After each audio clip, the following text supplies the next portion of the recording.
Kinetics. Ma'am you may start recording now. हाँ जी बच्चों, तो आज हम केमिकल काइनेटिक्स को रिवाइज करने वाले हैं।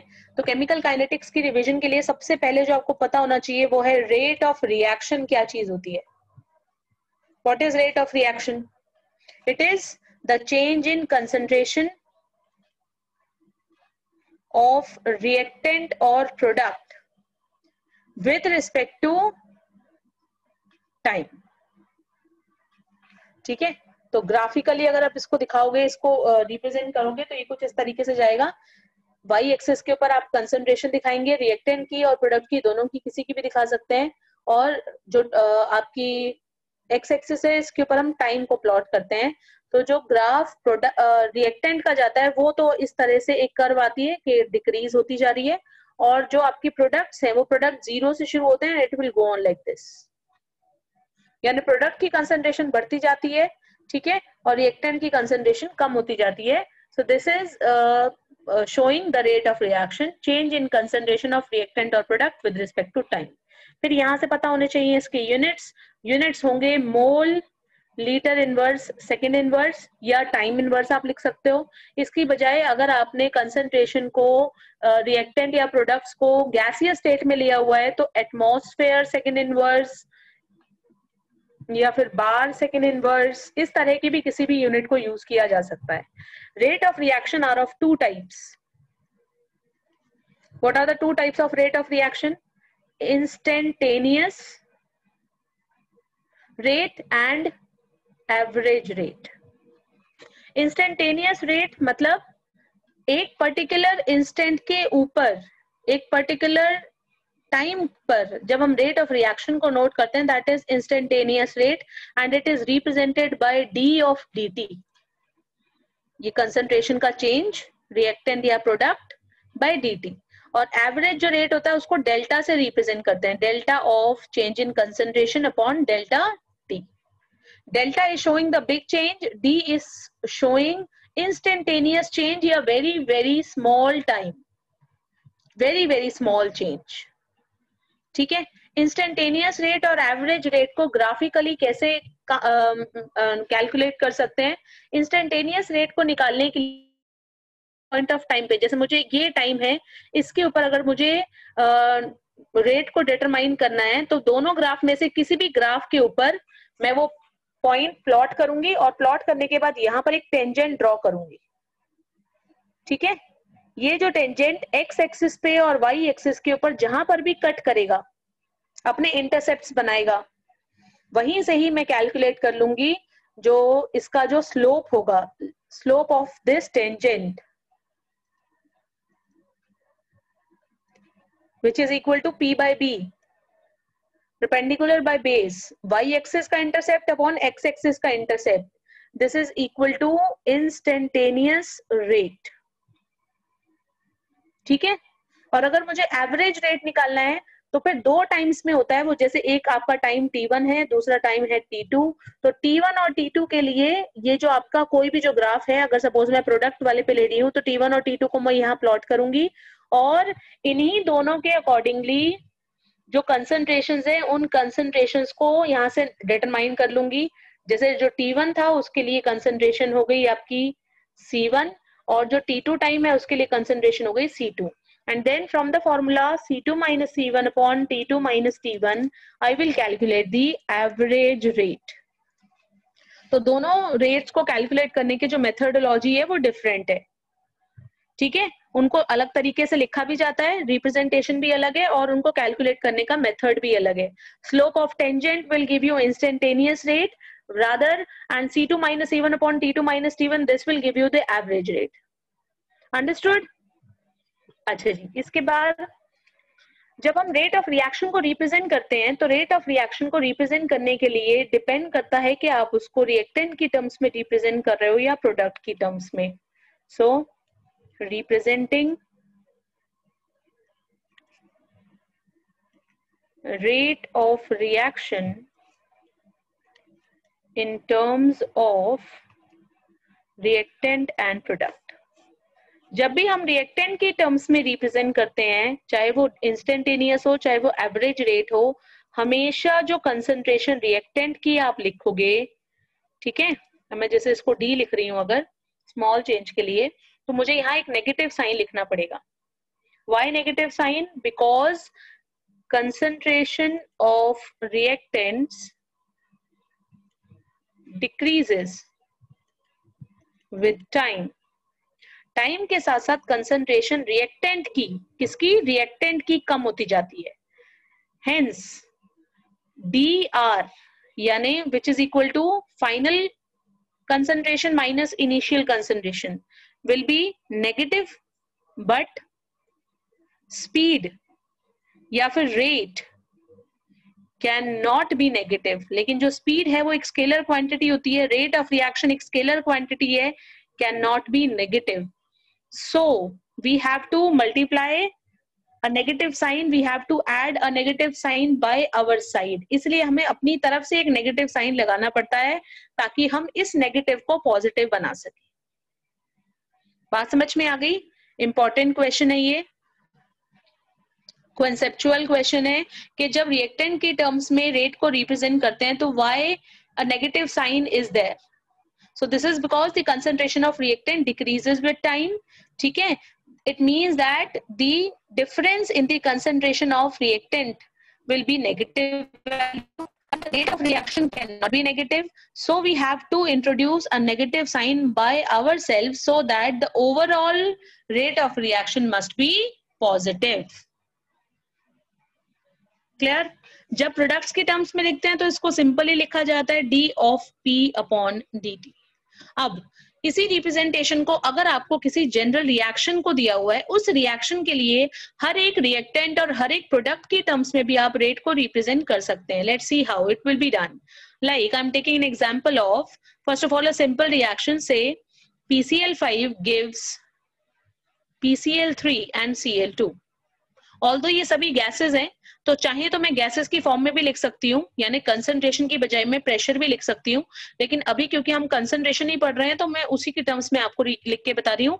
ये आपका रिएक्टेंट है जो लेफ्ट साइड पे लिखा हुआ है, तो इसलिए इसको लिखेंगे -d of dt और ब्रैकेट में आ जाएगा PCl5. ब्रैकेट स्क्वायर ब्रैकेट लगाओगे, स्क्वायर ब्रैकेट का मतलब है मोलर कंसंट्रेशन. ठीक है, अच्छा, बराबर किसके हो जाएगा? मस्ट बी इक्वल टू, ये PCl3 आना था, change in concentration of PCl3. Again square bracket में लिखा है, फिर से ध्यान दीजिएगा सभी, और ये इसी के इक्वल होगा, must be equal to d of Cl2 upon dt. ठीक है, सिंपल रिएक्शन थी, एज इट इज लिख दिया. क्या किया मैंने? रिएक्टेंट, और जितने देर में रिएक्टेंट खत्म होगा उतनी ही देर में तो ये प्रोडक्ट्स बनेंगे, इसलिए ये सारे के सारे रेट बराबर होंगे. That is why I have kept it all equal. ठीक है, इसी तरीके से एक और रिएक्शन का एग्जांपल ले लेते हैं जिनमें कुछ कोफिशिएंट्स लगे हों, जैसे कि N2 plus 3H2 gives 2NH3. Very very important reaction everyone. Haber's process है, बहुत बार आप लोग पढ़ते रहते हैं इस रिएक्शन को. तो इसमें अगर आपको रेट ऑफ रिएक्शन को रिप्रेजेंट करना है तो कैसे करेंगे? देखिए, हमारे दो रिएक्टेंट्स हैं तो हम दो बार लिखेंगे -d of dt equals to -d of dt. एक प्रोडक्ट है तो एक बार लिख देंगे d of dt. ठीक है, अब स्क्वायर ब्रैकेट में क्या आ जाएगा? एक बार N2 आ जाएगा, एक बार H2 आ जाएगा और एक बार NH3 आ जाएगा. अब देखो एक चीज और, जब यहाँ पर कोई कोफिशिएंट्स मेंशन है बैलेंसिंग करने के लिए, इसका मतलब ये हुआ, इस रिएक्शन से ये पता चलता है कि जितनी देर में नाइट्रोजन का एक मॉलिक्यूल खत्म होगा उतनी में हाइड्रोजन के 3 खत्म हो जाएंगे. यानी हाइड्रोजन को खत्म करने की जो स्पीड है वो 3 गुना ज्यादा है नाइट्रोजन से. तो ये दोनों तो तभी बराबर हो सकते हैं अगर आप हाइड्रोजन के जो स्पीड है उसको 1/3 कर दो, यानी कोफिशिएंट का उल्टा कर दो. इसी तरीके से यहीं से ही फिर से एक बार आप देख सकते हो, जितनी देर में नाइट्रोजन का एक मॉलिक्यूल खत्म होगा उतनी देर में अमोनिया के 2 मॉलिक्यूल्स बन जाएंगे. यानी अमोनिया का जो बनने का स्पीड है, बनने का जो रेट है वो नाइट्रोजन से दुगना है, 2 गुना ज्यादा है. तो ये दोनों तभी बराबर होंगे जब आप ज्यादा वाले नंबर को कम करो, यानी इसकी स्पीड को आधा करो. तो स्पीड आधा करने के लिए 1/2 करना पड़ेगा. ये बिल्कुल वैसे ही है जैसे कि अगर आप एक साथ 4 गाड़ियां लेके चल रहे हो, जब कोई फंक्शंस होते हैं, मैरिजेस होती हैं, तो बहुत सारी गाड़ियां एक साथ चलती हैं, ठीक है? और जब कोई एक गाड़ी बहुत आगे चली जाती है, तो उसको अपने पीछे वाली गाड़ियों को मैच करते हुए बीच में उसको स्टॉपेज लगाना पड़ता है या अपनी स्पीड को कम करना पड़ता है कि मेरे साथ वाले जो हैं वो साथ-साथ आ जाएं। तो यहाँ पर भी वही किया जा रहा है। इसकी स्पीड सबसे कम थी, इसी वजह से इन दोनों को अपनी स्पीड को कम करना पड़ा। इसको 1/3 करना पड़ा, इसको 1/2 करना पड़ा ताकि इन तीनों की स्पीड्स बराबर हो जाए। तो ये तो आपको समझाने वाली बात थी बच्चों। बाकी इसको रिप्रेजेंट करने के लिए द सिंपल थिंग इज आप जितने रिएक्टेंट्स दिए हुए हैं, जितने प्रोडक्ट दिए हुए हैं, उतनी बार इक्वल करके d/dt लिखो। रिएक्टेंट के लिए माइनस के साइन लगाओ, प्रोडक्ट के लिए कोई साइन नहीं लगेगा, और उसके बाद जो जो वैल्यूज हैं उनको लिखते जाइए। कोई डिजिट्स दिए हुए हैं तो डिजिट्स को उल्टा करके लिख दीजिए। Okay, this is actually the rate of disappearance of nitrogen, nitrogen के खत्म होने का रेट है ये। सिर्फ ये क्या है, d of H2 upon dt, this is rate of disappearance of hydrogen। लेकिन अगर आपने इसको 1/3 कर दिया तो ये नाइट्रोजन के बराबर हो गया, तो ये अलग चीज है। इसी तरीके से d of NH3 upon dt, ये चीज क्या है, this is only rate of formation of night ammonia. इसको 1/2 कर दोगे तो फिर इनके बराबर हो जाएगा। और ये तीनों जो बराबर करके लिखे हुए हैं, ये क्या रिप्रेजेंट कर रहे हैं, ये रिप्रेजेंट कर रहे हैं रेट ऑफ रिएक्शन को। तो इस पूरी की पूरी रिएक्शन का जो रेट है वो आप तीनों में से किसी की भी हेल्प से निकाल सकते हो। हाइड्रोजन के हिसाब से भी निकाल सकते हो, हाइड्रोजन के लिए 1/3 करना पड़ेगा। अगर आप अमोनिया के टर्म्स में निकाल रहे हो तो फिर उसको आधा करना पड़ेगा, और नाइट्रोजन के टर्म्स में निकाल रहे हो तो जो नाइट्रोजन की वैल्यू आ रही है वो ही आपका बेसिकली रेट ऑफ रिएक्शन है। ये बात बहुत इंपॉर्टेंट है बच्चों, क्योंकि यहाँ से बेस्ड न्यूमेरिकल्स आते हैं। आज हम न्यूमेरिकल्स डिस्कस नहीं करेंगे, आज हम सिर्फ थियोरेटिकल पार्ट डिस्कस करेंगे।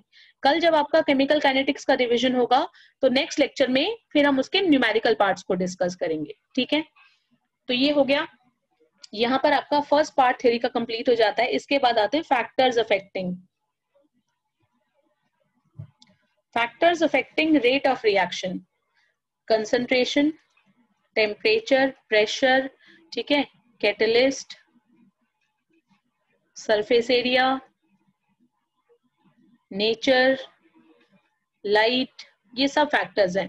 प्रेशर का रोल सिर्फ तब आता है जब गैसियस हो रिएक्टेंट्स और प्रोडक्ट, वरना नहीं होता, ठीक है। कंसंट्रेशन, टेम्परेचर का जो रोल है, कैटलिस्ट हमेशा स्पीड को इंक्रीज करता है, सरफेस एरिया इंक्रीज करता है, ठीक है। जो लाइट में होती है रिएक्शंस, वो पर्टिकुलर रिएक्शंस होती है जिनको हम फोटोकेमिकल रिएक्शंस कहते हैं। कंसंट्रेशन को रोल को समझाने के लिए हम यूज करेंगे कुछ टर्म, जिसमें से सबसे पहले आ जाता है rate law. What is rate law? Rate law, according to the rate law, the rate of reaction is directly proportional to the molar concentration of all the reactants, reactant number 1, reactant number 2, reactant number 3, 4, 5, जितने भी reactant हैं उन सबकी molar concentration के product के proportional है, जिसमें each molar concentration term is raised to some powers which may or may not be equal to the stoichiometric coefficient। यानी अगर हम रिएक्शन को लिख रहे हैं AR1 plus BR2 gives products, तो इस रिएक्शन के लिए जो रेट लॉ है, वो रेट लॉ क्या होगा? रेट लॉ ये होगा, rate is directly proportional to concentration of R1 multiply by concentration of R2। R1 की पावर m है, A और m बराबर हो भी सकते हैं और नहीं भी हो सकते। इसी तरीके से R2 की पावर n है, B और n बराबर हो भी सकते हैं और नहीं भी हो सकते। A may और may not be equal to m,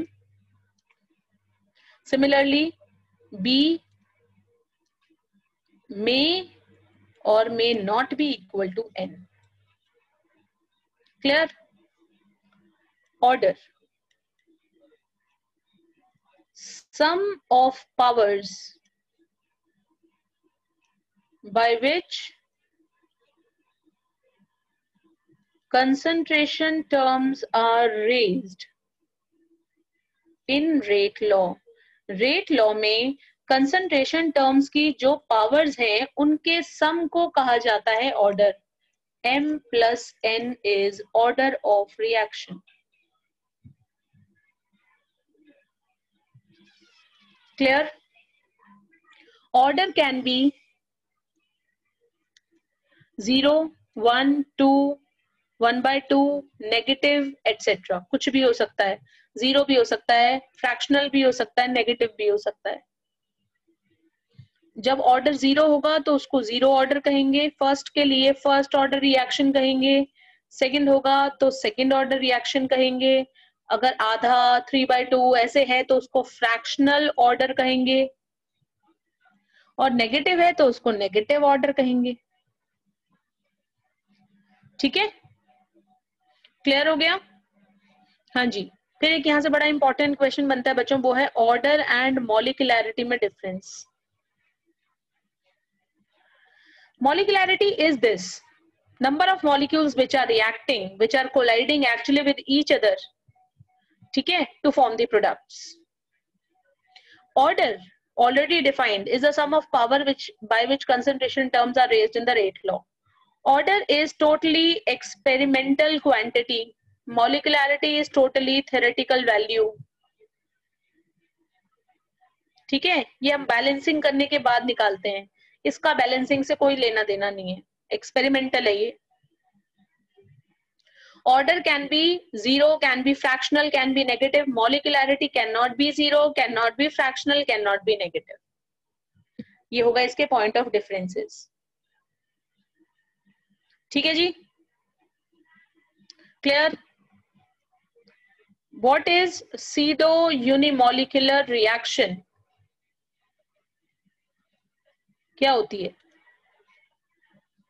Those reactions which are actually higher order, जो एक्चुअल में कैसी होती हैं? हायर ऑर्डर की होती हैं, but behave as first order. लेकिन फर्स्ट ऑर्डर की तरह बिहेव करती हैं, ऐसे रिएक्शंस को कहते हैं सीडो यूनिमोलिकुलर रिएक्शंस. ठीक है, एक और थ्योरेटिकल क्वेश्चन है. व्हाई थर्ड और fourth order reactions are rare in nature. हमने बात की जीरो ऑर्डर की, फर्स्ट ऑर्डर की, सेकंड की. क्या 3 और 4th ऑर्डर नहीं होते? होते तो हैं, लेकिन बहुत कम होते हैं. Why they are less? Why they are rare? Because order 3 या 4 होने का मतलब है एक ही इंस्टेंट के ऊपर 3 या 4 मॉलिक्यूल एक साथ एक दूसरे के साथ कोलाइड कर रहे हैं प्रोडक्ट को बनाने के लिए, जो कि एक्चुअल में इसकी जो पॉसिबिलिटी है वो बहुत कम होती है. The reason is because probability of collision